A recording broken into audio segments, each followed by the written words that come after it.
એટલે દીપા હા આપણા ગામનો મોટા મોટો પતંગ લૂંટણીઓ કોણ હે તને ખબર હે? તું જ નહીં લે આવ તા સિવાય બીજું હોય એક વાર જો હજુ ઉત્તરાયણ આવી નહીં તે પહેલા ચાલુ કરી દીધી લૂંટવાની.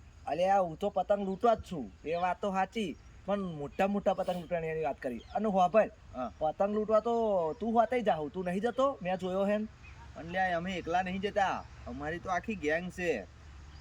એ વાત આખી શ્યામમાં અમારી ગેંગ છે, આખી બધે લૂંટતી જ હોય. બરાબર. તો એમાં શું હતો હે? તમે આખી ગેંગ થઈને લૂંટો, હું એકલો લૂંટવા હું. એટલે બંકો બનશો એમ? એટલે હું પતંગ અત્યાર વહી કેમ લૂંટાવું ખબર તને? હજુ ઉત્તરાયણ આવી નહીં જો, એટલે અત્યાર વહી જો લૂંટ્યા કરું ને તો મારા જોડ પતંગો બધી બહુ થઈ જાય. અને કકડા દોરી બની 2-3 હજાર વાર દોરી થઈ જાય. એટલે એ બધું પછી મારે ઉત્તરાયણને દાળ લાવવાનું ના લે, પૈસા નહીં ખર્ચવાના, મફત ત્યાં ઉત્તરાયણ કરવાની મળે. એટલે આ તો બહુ બુદ્ધિ વાપરી નહીં, વાત તો તારી સાચી જ છે. ભાઈ એટલા હાથું આ બધી પતંગો હું તો લૂંટવા હું, કને ખબર નહીં.